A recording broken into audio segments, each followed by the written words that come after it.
Ladies and gentlemen, welcome to The Nation Wants to Know, and today we have a very, very special guest joining us from London.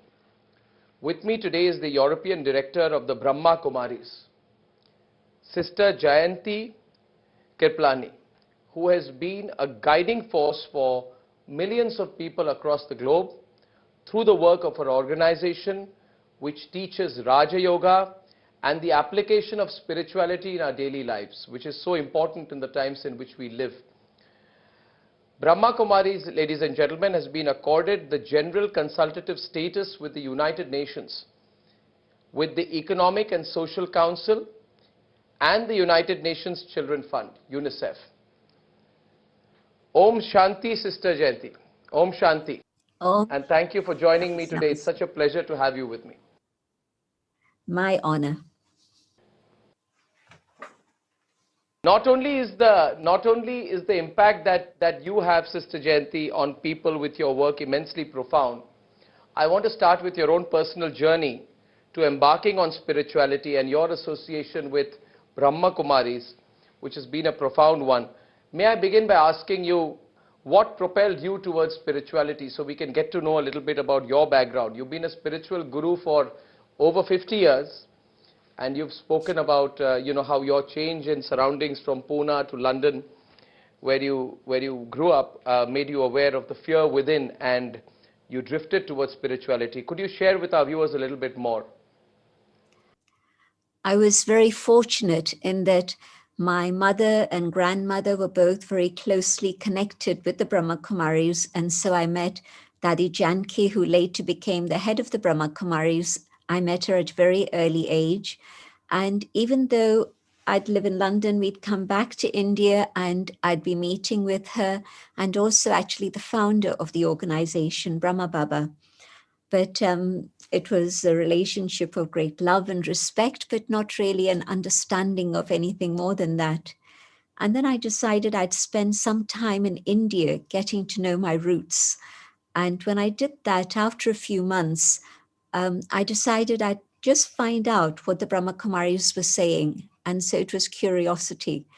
And when I started listening, it was incredible. All the questions that I had were being answered, and I was understanding very deeply all the things that were very relevant for me in my life. This was way back in 1968, a long time ago. But it was very, very valuable for me. And I then thought, well, this has helped me so much. I know that there are many, many of my friends who this would also help. And so I started the journey to become a teacher, and this is what happened. For those who are not completely and very well informed, can you tell us a little bit more about the philosophy and guiding principles for Brahma Kumaris?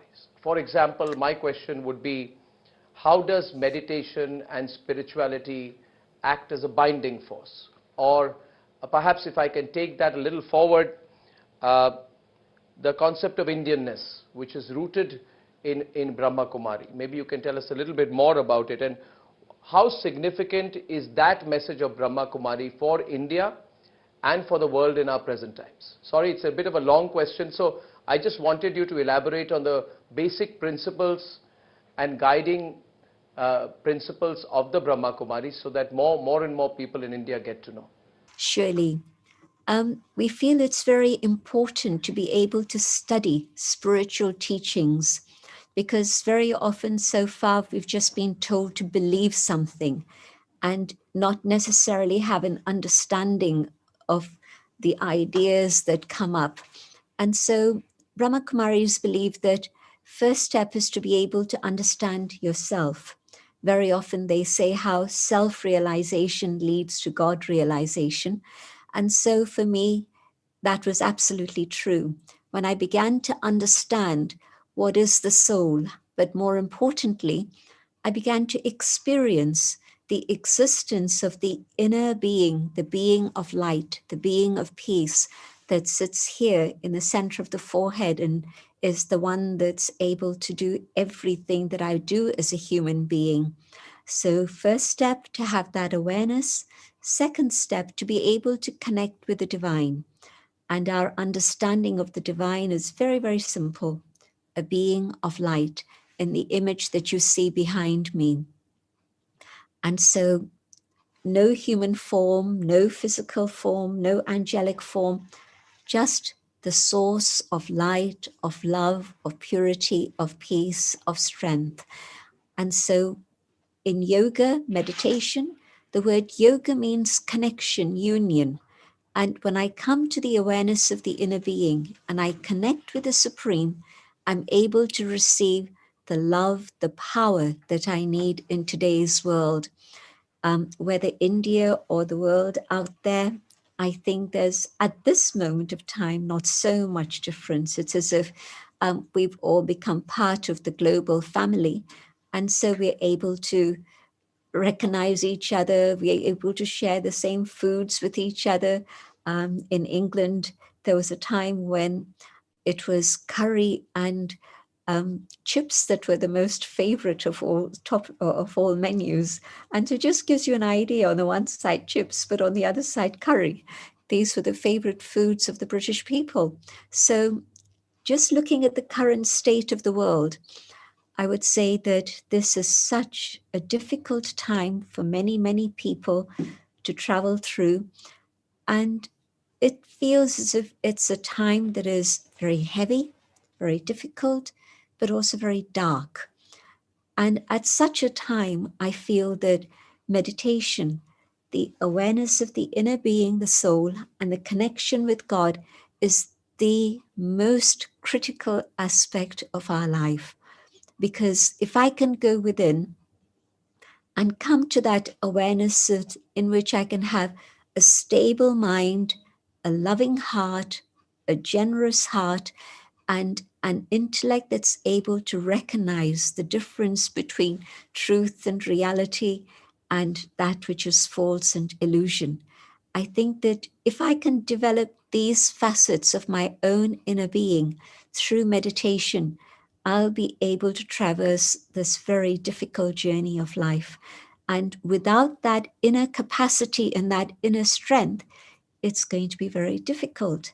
I know that for some people, a long lockdown across the world has been a very difficult challenge. And that's because either they felt lonely, they had nobody who could support them and communicate with them and help them, or they felt too much burdened by the family. It could be either. And so maybe I have a family and I experience the loving connection with everyone, and that's great. And if I'm alone, I can also benefit from that aspect in which I know I have a chance to do my own inner reflection and bring about the changes I need to within myself. And that's the positive side of lockdown. But in fact, for many people, it's been a big, big challenge. And now, as we go further on, yes, we have a vaccine, but maybe we're just going to have to live with COVID-19. I don't think it's going to go away. Maybe it will, maybe not. But what must I do inside myself to be able to cope with whatever situation arises? And that comes from power that I receive from the divine. A very simple analogy. If you've got a battery and you've been using that battery for a while, well, it's gradually going to get discharged. Logical. You have a phone, and what would you do if you don't recharge it? But same thing with the inner being. Unless I give myself time to be able to recharge my own inner battery, I won't be able to manage very well. My decisions will be fluctuating, one moment this, another moment that. My mind will become too sensitive, in which every word that somebody utters becomes an arrow that pierces me. So it's not a very happy life. But if I can recharge my inner battery with meditation by connecting with the divine, I'm going to be able to have the power, the courage, the faith, the discernment, the capacity to deal with everything. And so I think that at this moment in time, especially, it's a very, very important time to give time to the self. If I don't give time to the self and I get busy in all the things out there, I'm doing all the things out there, but not very efficiently, not in the best way possible. Maybe I'm trampling on a few toes. Maybe I'm creating a sense of frustration for myself. All of these things can come. But the recharging of the inner battery, yoga, Raj Yoga has a very lovely explanation. Raja, the sovereign, the master, when I connect with the divine, I'm able to be the sovereign of my physical senses. What are my eyes seeing? What are my ears doing? So I take charge of all this. And then I become the master of my mind, my consciousness, my awareness, my personality. And so each day is filled with something fresh, something beautiful, something more powerful. And I find myself moving on further. That's, in a few minutes, the summary of what we're doing with Raj Yoga at the Brahma Kumaris.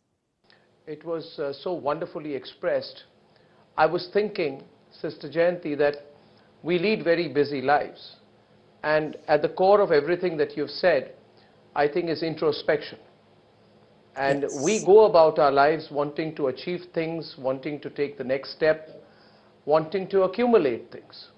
And we get attached to material objects. What you are really talking about is connecting with yourself. As you Yes. beautifully described, you said, you need to connect with your inner being, and you pointed to the forehead. You said it's somewhere here. So essentially, you were talking about introspection and meditation. Most people, and pardon me if I'm putting it in too layperson a way, feel that things like meditation, things like Raja Yoga, these things take time. We are busy people. We have too many practical difficulties to handle, and that we will not be able to give the time. I must just give the time to something, in our already overloaded daily schedule.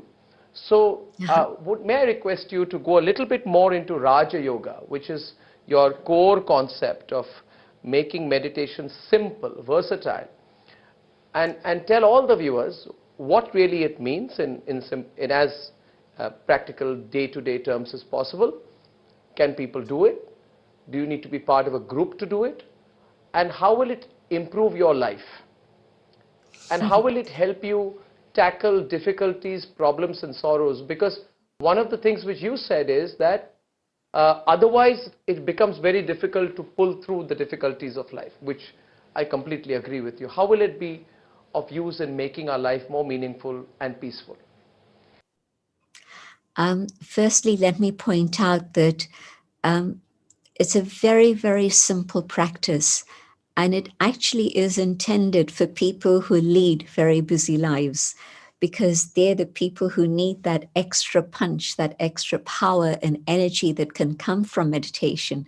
So certainly it isn't for people who have all the time in the world and nothing to do except look at their navel and meditate on that. So none of us do that, because Raj Yoga is connected very much with the mind. And so it's not where you sit, how you sit, the place that you're sitting in. It's really me and my personal connection with the divine. And in fact, I think within 2 lessons, I was able to learn to meditate and start practicing. It was very, very simple and natural. You see, the first step, coming to know the self. A question I have is, if I were to give a description of my physical form to anybody, how much would they be able to know about me? They'll know the color of my hair, they'll know the color of my skin, they'll know the color of my eyes, they'll know my height, my weight, and maybe all those things. But how much do they know about me? 0. And this is because they're just looking at the external form and the external identity. Even myself, if I'm simply associating with that external form, I never get to know myself. And this is why there's confusion, there's frustration, there's sorrow. If I take a moment and go deep inside, deeper and deeper to come to the core of my being, I begin to realize that the inner being that I am, the being of light, has everything that I am within it. My thinking, my perception, my awareness, my feelings, my emotions, my memory, my conscience, my personality. Everything that I am is not this. It's actually all in this tiny, tiny, infinitesimal point of light, the soul. And so, starting with that, knowing that I have everything I need within myself. But what's happened is that I'd forgotten to connect with myself, and there were layers and layers of dust that accumulated. And so, what I need to do is to just go a little bit deeper, a little bit deeper, a bit deeper, and come to that awareness of the shining star that I am. And I begin to watch my thoughts. And I see that most times, any given moment, there's 12 different channels going on in my mind. All sorts of things are happening. Now, I don't want that anymore. I want to be able to focus my thoughts and be able to concentrate. And the buddhi, I'll use that Hindi term because the word intellect doesn't really convey the full sense of it. So when the buddhi has this understanding, I'm a soul, I am the master of my mind, and I can make my mind my friend instead of making it my enemy. You know, some people have this fight going on inside themselves. And if I'm fighting myself, what am I going to do with others around me? I'm going to be quarreling and getting into conflict with them also. But when I come to that inner state of peace, what happens then?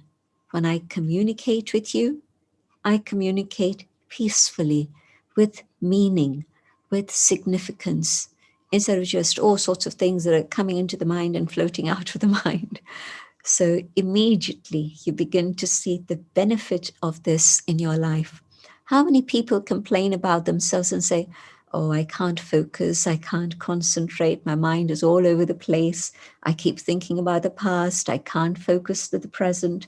So meditation changes all of that very, very quickly. It's not years and years of practice.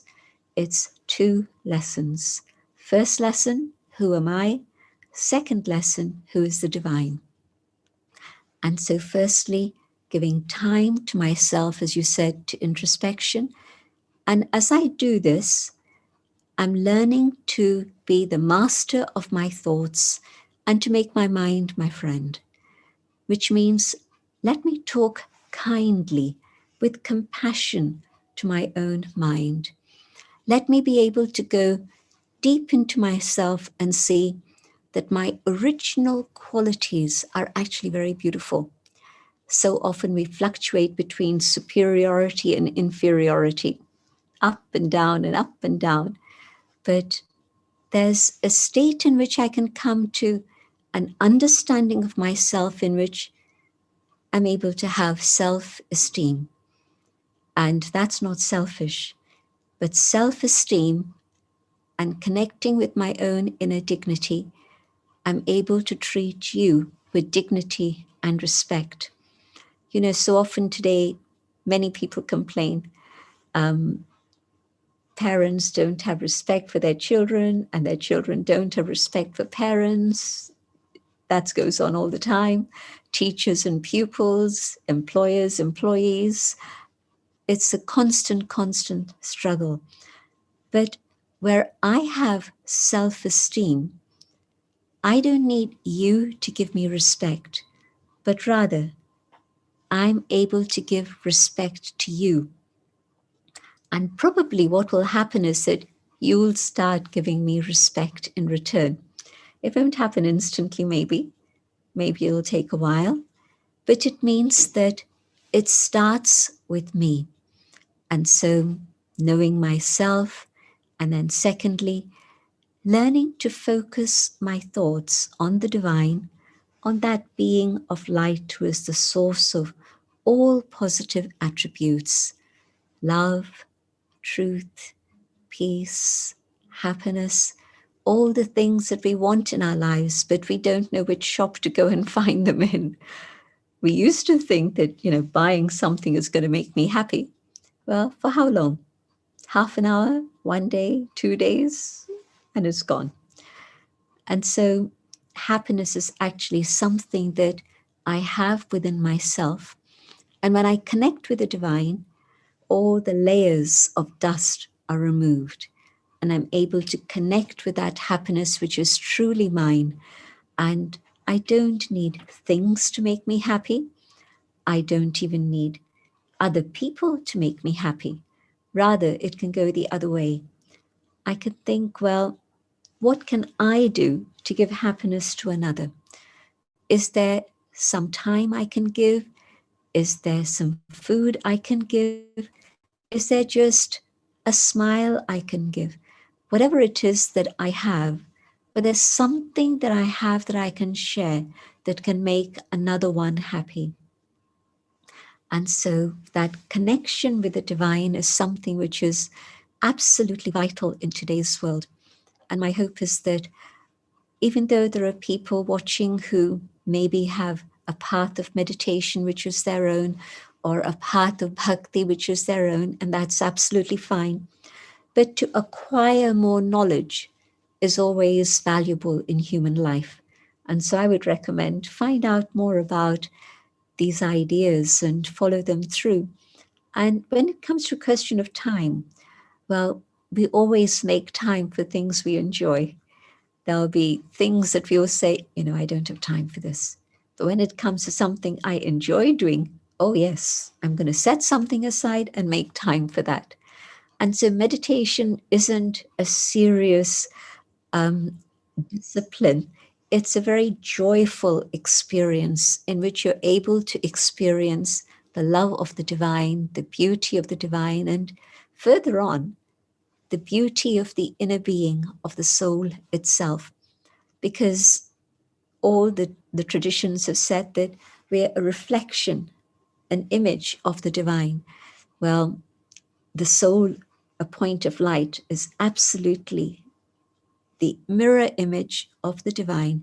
It has those same attributes within itself that the divine has. God is the ocean, the infinite one, but the soul also is able to have those qualities within the self. Even if you start with 5 minutes, 10 minutes every day, especially first thing in the morning, because then you're setting your mind on track. You're putting the compass straight so that then through the day it can guide you. You also asked about its relevance to our lives today.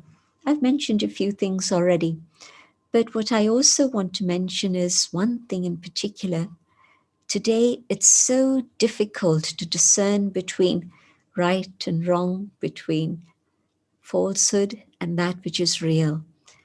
And meditation enhances my discernment capacity so that I'm clearer.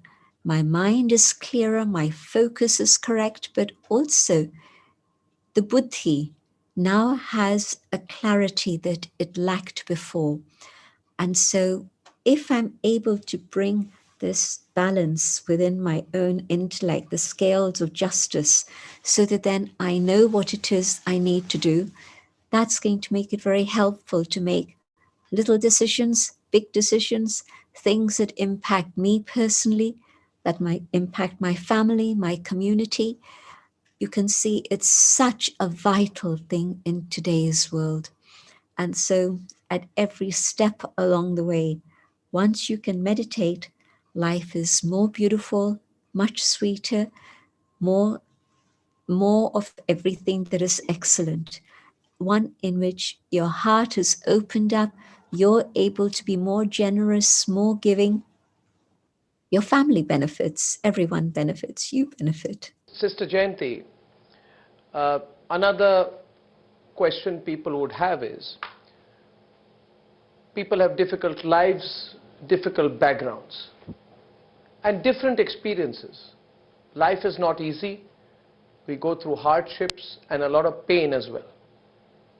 And people often use the cliche about healing the soul. And very often people turn to spirituality to heal the soul. Is it possible to heal the soul?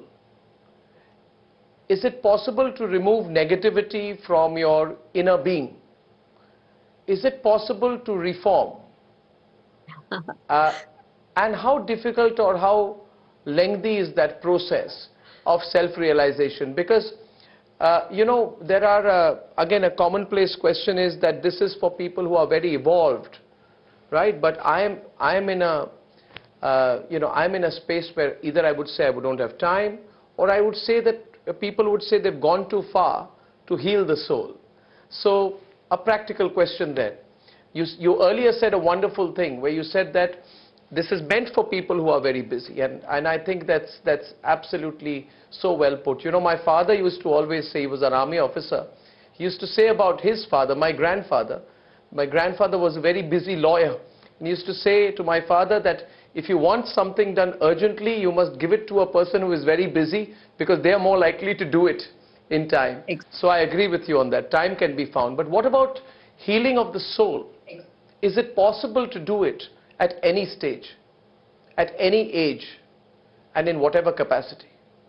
Absolutely. This is what meditation is really about. Because if you scratch below the surface, for everyone, I don't think there isn't a single human being around at this moment in the story of humanity who doesn't have pain and sorrow that they're carrying. It's only through meditation and God's love that the soul can be healed. In physical terms, I scratch myself and there's a bit of blood, or I'm in an accident and there's a lot of blood spilled. Well, there are ways to heal the body. But the healing of the soul is a very different matter. It's not even a question of time. Something may have happened 10 years ago, 20 years ago, and I still carry the pain of that.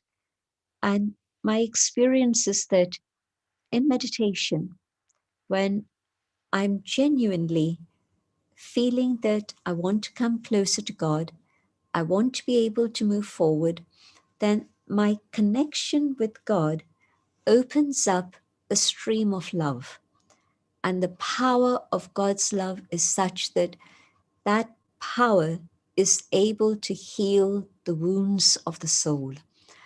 And when my wounds have been healed, and I'm filling myself with God's love so that my own heart becomes open and generous and able to give, then I can share that pure love, not with one, not with two, not with four, but with each and every individual that I'm in contact with.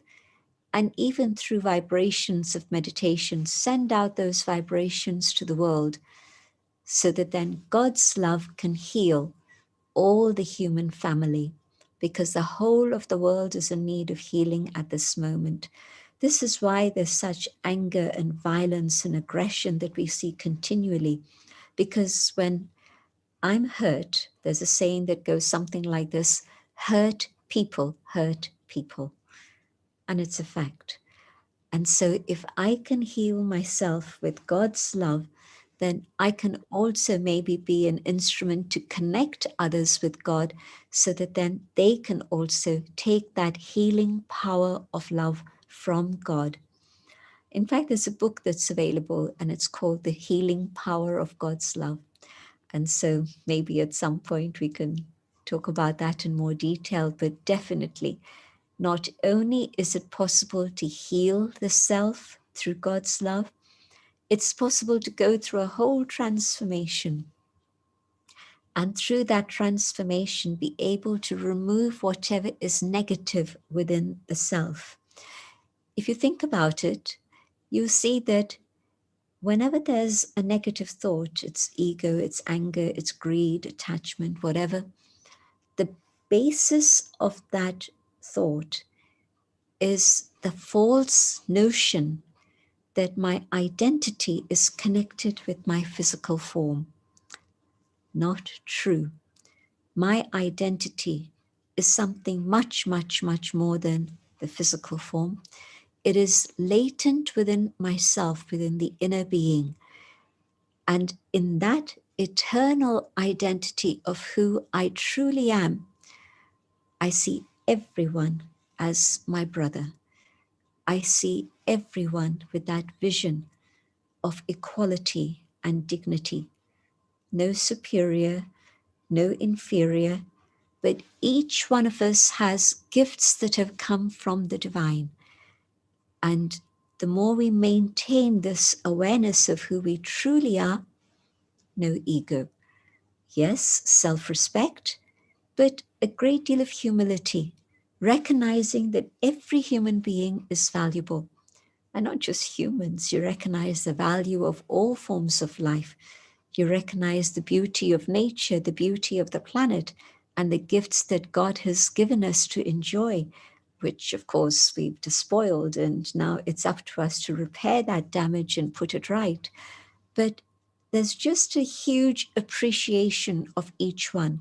And so there's no ego there at all, just appreciation and love. Greed, when I'm in this limited form, I think about me, and that's probably the first thing. I should have this and this and this and this and this and this. And next, I probably think about the 3-4 members of my family, or even my 8 members of extended family. But I'm thinking in a very limited, narrow way. Can I think about the world as my family? Can I think about being able to be as concerned for their needs as I am for my needs? My behavior would change very dramatically if I were to do that. There's not a lack of anything in the world. What is it? It's a lack of love. We're not willing to share. Mahatma Gandhi famously said at one point, there's enough for everyone's needs, but not enough for even one person's greed. And so when I change my attitude, I change my awareness, and my vision and perception changes, and I see others who are needy, I have a different way of connecting with them. I have a different sense of being able to relate to them. So yes, when I begin to think about all of these matters, this is a thing that is not just a ritual that you go through. You've bathed the idol and you've now put it away. You've offered some bhog, some prasad, and you're done for the day. No, it's a little bit more than that. This is living spirituality. This is living my life as it should be lived, in the awareness of who I am and what is my relationship with all the people around me, those who I see in front of me and those who I don't see at this moment. So yes, definitely, it is possible to overcome lust and anger and greed and attachment and ego. It is possible to work on the self and bring about reformation and transformation. And you know what? If one person starts becoming kind and compassionate, others around them learn to do the same. There have been experiments in Harvard that have indicated one person's kindness has an influence on 125 people. That gives me great hope for the future, because I think Corona came and it taught us that we have to live with karuna, with compassion. And so, yes, it can share and be spread and the world can change. Fascinating, Sister Jayanti. But it's also very interesting that in these times of Corona, we've had unique situations that people have been in. Our families have spent more time together because people are at home. But we've also seen, especially in the last 1 year, we've seen a lot of polarization. We've seen a lot of violence. We've seen a lot of churn. We've seen a lot of divide. We see that everywhere. We've seen what happened in India with the farmers' protest leading to violence. You may have seen it. Very unfortunate. Very, very unfortunate. We've seen people incite people. Then we've seen, you see what happened in Washington at the Capitol Hill siege, which took place on 7th January. So there are constantly people trying to provoke and stoke and provoke. And then we've seen also that even when courts have a consensus, we had the Ayodhya verdict in India, there are still many people, politicians and others, who continue to provoke. So I was listening to you intently and thinking that what you are talking about, inner realization, meditation, Raja Yoga, at a national level, at a global level, I think that this can contribute so much, because what you are talking about is completely secular. Your philosophy, your spiritual guide seems to be open to people from all beliefs, if I'm not correct, if I'm not mistaken. Am I correct that anybody can be following your spirituality? It's open to all. It's not got any walls to build. And I think this message of inner spirituality becomes more relevant in the difficult times that we are. So I want you to talk a little bit more about the relevance of the Brahma Kumari philosophy, spirituality, to heal the wounds of the world at large, which are becoming evident if you switch on the channels and you read the news these days. You're absolutely right. It's become a huge sense of polarization, but that's because when there's great darkness and light begins to enter the world, then of course it's time for that battle between the light and the dark. But always, not just in fairy tales, but in reality, ultimately, it's the light that wins, because the light isn't fighting the darkness. If there's darkness, what you do? You just light a candle, and the candle and the power of the illumination of the candle will gradually allow the darkness to go away. When the sun rises, it doesn't fight the darkness or the night, it just begins to shine. And the more the sun rises and shines, there is no more darkness. So in a way, ignorance and darkness come in because there's an absence of light. But when light begins to enter the world, then the darkness disappears. And so I'm thinking about the situation where, in India, we would use this word Kali Yuga, the dark age, the iron age, the age of darkness. Well, that's now changing. People are interested in meditation. People are interested in vegetarian diet, veganism. People are interested in looking at a holistic approach to things rather than a very limited approach. And these are things that people are interested in across the world. Yes, the Brahma Kumaris started in India, and India is our home base. And of course, we serve India. Every village is being served, not just the cities. But the knowledge is universal. It's knowledge which is applicable to every human being. And so Brahma Kumari centers now exist in over 120 countries. Now, it's not just the Indians. In London, we have the Indians and the Westerners who all come to study Raj Yoga together. And in every other place also the same. It's local people who come and they take benefit. They become the teachers. They share these ideas with others. And so Raj Yoga is the medicine that everybody in the world needs today. And it has relevance to people of every culture, every tradition, every background. We have the proof of this. A warm invitation to you to come to Abu when we have our gatherings, when gatherings begin again. And you'll see a multinational gathering at Shivratri last year, for example. We had people from 110 countries. And so people recognize that ancient treasures of India that have, this idea of Vasudev Kutumba, the world is my family and its relevance. So I just want to mention a few things about Raj Yoga that really can heal the soul of the world. Firstly, this awareness that you and I and all others are one family.